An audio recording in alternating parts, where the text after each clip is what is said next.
hello, and we're here for the first of the Novum Insights Momentum Pairs video casts. And I have my great friend Michael Beck here, who's project lead at UNN, which is making some waves as one of the best performing DeFi tokens.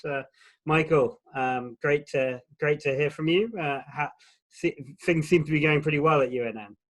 Toby, thank you so much for reaching out to interview us. I'm quite a big fan of Novum Insights for quite some time, so it's great to be ranked among momentum tokens, and happy to talk more about the project. Yeah, no, fantastic. So well, in some ways, as full disclosure, I am an advisor to UNN, so have known Michael for many years, but I'm sort of delighted to get him on board, and we're reaching out to the top teams of the tokens that our tool is picking out, and UNN has for the last week been really sort of moving towards the top of the leaderboards. And I think largely, Michael, this is down to a lot of sort of pent up excitement around your COP, or that's my impression. What's going on with COP? Where are you sort of, what's the goal of UNN and the different products that you're building? Well, I mean, as many people who've been following the project know, UNN grew out of the idea that DeFi is expensive, risky, and hard to use. And we looked at insurance products as being a mechanism for bridging some of that complexity and risk back to making things more affordable and more tolerable as people are participating in DeFi ecosystems. COP is our first product. It focuses specifically on collateral optimization, which is what COP stands for. And typically, someone will have to collateralize a loan in DeFi with 150% of the value they're borrowing. We're trying to bring that value back down to at the money level and collateral. So COP at this point has been under development for, I'd say, 6-7 months. And we are going through our final rounds of security audit in hope of release. We are actively in testing on testnet, and we opened up a public hatchling program to get some people involved, to get some open feedback. And we are excited that we will be meeting our Q1 target as of this date. So if anything dramatic happens, I'll be sure to let you know. But as of right now, it looks like we're marching forward. Yeah, no, and I'm super excited. I've already badgered Michael to get in the people testing on the testnet. So it's great because I got involved in the project when it was really early doors, and it was pretty much like some ideas, and it's great to have it live on sort of in terms of the token being tradable on mainnet, and the sort of seeing the early product rushes. They look awesome. So congrats on that. Thank you. And, we're really thankful for, the support of our advisors, our community, and people asking questions more broadly, as we've been growing our wallet base. We just crossed 5,000 individual wallet accounts on the Ethereum network. And for us, that's a big deal after only been operating, publicly for about 3 months since our initial sale. So, for us, this is a big marker, and we're excited to see the community grow. Amazing. And Michael, this is just to show you this is what you look like in our product. So effectively, our analysts are starring the best projects that we think are most exciting and likely to grow. So we filter roughly 250 of the fastest growing by 7-day, 30-day, and 90-day. And UNN is, as of last night, was firmly in the number 2 place. And our basic thesis is that for a crypto portfolio, if you can catch the outliers, the ones that are growing really fast, there's a decent likelihood that they're going to keep that kind of 50% momentum that you're getting for hodling. both UNN and WEF, or holding liquidity provision of UNN. And it's been I think you executed very well in your staking mechanism, I'd say, at the beginning of the project. So I was impressed, having advised a project. I advised a number of projects, and this was one where you had effectively, like, what was it, 4 million liquidity day one, pretty much, and it's been upward pretty much ever since. Right? Yeah, we were pretty excited at the position of early holders to want to participate in the Geyser program, to stake liquidity on Uniswap, and to help us distribute the token more broadly through the Geyser incentive program. It wasn't exactly how we thought it would go. As you know, there were some difficulties that we experienced early on as a team, in engaging in the public sale structure. We actually think that this worked out better for us, and it's been working well for us, and will continue to for the long term. Yeah. And 100%, I literally, whenever I'm meeting a new project that wants to come to market, I always say, like, look, sod the public sale, because it's just so much effort.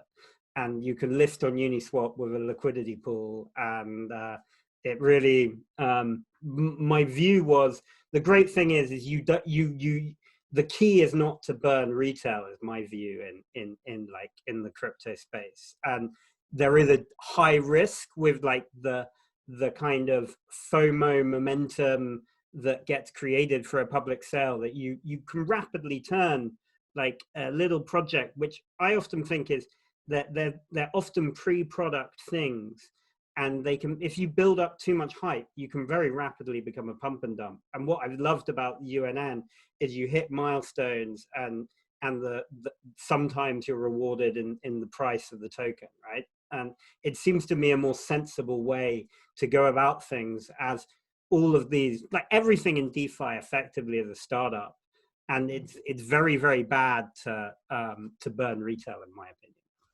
It's so true. I mean, and we've been very fortunate that, we didn't enter the system forcing anyone to have any locks on their tokens.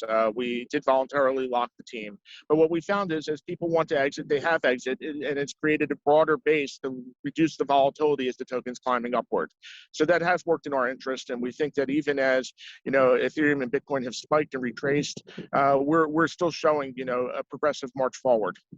Yeah, and that's one of the things which is quite interesting, actually. Like, the last week was a bit of a bloodbath until this weekend, right? And the UNN token was keeping a nice steady progression while a lot of people in crypto were losing their shirts. And that kind of uncorrelated behavior, we think, is fundamental to a crypto portfolio, right? So I think you're going to get a lot of attention from a lot of smart people because of that. It's also a lot of our focus as a project, as we're looking at, links between cyber and physical finance. The fact that, you're locking value in DeFi, but somehow all that DeFi value is correlated to the rise and fall of ETH and Bitcoin. What we really want to do is we want to see, uncorrelated returns, and we want to see market progression along with the way the real economy is growing as well. So that's really something that's underlying the philosophy of this project. Yeah, amazing. And can we dig in a bit more to that? Like, how are you, how is the crypto world touching the physical? Because that's something that truly fascinates me. But what's your secret sauce on that front? Well, I mean, we're seeing now as institutions are investing more in crypto, that institutions are selling off in crypto when the traditional markets are doing poorly, and buying into crypto when traditional markets are doing well. So as we're looking at it, the crypto markets are becoming more correlated with traditional markets overall. What we're really trying to do is we're trying to find points of stability where, say, for instance, locked value in DeFi can sponsor activity in the real world. For instance, underwriting an insurance policy of some sort, where the premium of the insurance policy is not correlated with the crypto market and may have an elastic demand in real terms, such as, say, for instance, homeowners insurance or life insurance, where there's always a constant demand regardless of how the economy is going. We think that those are really the future of DeFi, and we're working very closely with a number of people to try to identify those opportunities and apply our protocol in that direction. Yeah, and you've had a lot of fairly buzzy partnerships lately. We were discussing Matic today, but like I know that you can only really go high level on those things. But who have you been working with, Michael, and how do you sort of see the strategic roadmap lining up? I think strategically we're looking at two things. One is we want to improve the liquidity of the token. The second thing is we want to reduce the velocity of the token. Those two things together improve confidence in holding it and also improve price. Not that we're looking to influence, the price of the token market, but of course, a strong token is an indicator of a strong project and vice versa.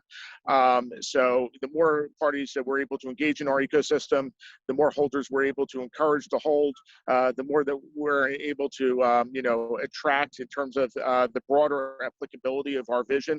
I think, the better off we are, and we've been able to find a great number of partners who believe in that with us. So we're very fortunate in that way. Yeah. And Michael, we're there's a lot. I think I've loved the UNN community. I've been kind of watching it as in the Telegram chat, and it's a hilarious community. You've even got impersonators of you in the community, right? Like Michael Beck. It does happen from time to time.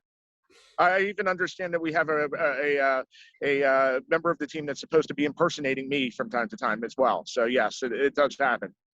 But it's definitely a lively. If you're looking for some entertainment, it's one of the more entertaining kind of eclectic fields in crypto. And this brings me to my kind of major question: is that sort of you're wearing this red hat, and it's become iconic in your community. Can you explain that? The red hat question. So the red hat I've tried to explain inside the group is leftover from a snowy day in Davos when I was traveling with a friend, and we were locked out of pretty much everything else that everyone at the World Economic Forum had paid for, and everyone was in this venue wearing three-piece suits, and they were giving away red ball caps. So the red ball cap became a favorite party favor, and decided that I was going to wear it one day. I believe it was for an Elliott Trades interview, and it's a little fatigued. I think that the community could look forward to us at some point offering an insurance policy over it if they want to participate, make sure that the red ball cap lives on to the extent that they're fans. But that's the story behind it, and I'm sticking to it. Yeah, no, fantastic. Well, it's great, and I'm really looking forward to the sort of implementations of insurance that we've got. And we've been spending a lot of time cooking up some pretty out there insurance ideas. So I'm keen when we can begin to talk about those as well. But fantastic, Michael. I think it's really exciting always to catch up with like the founders in our Momentum Pairs product. This one's especially like from the heart because like we've been collaborating for so long, but I feel immensely excited for where UNN is going to go. Thanks, Toby. It's great to be working with you and having you part of our community. And, of course, we're always around to help and, answer any questions that you and your followers may have. So keep the good stuff coming and, looking forward to seeing more in the future.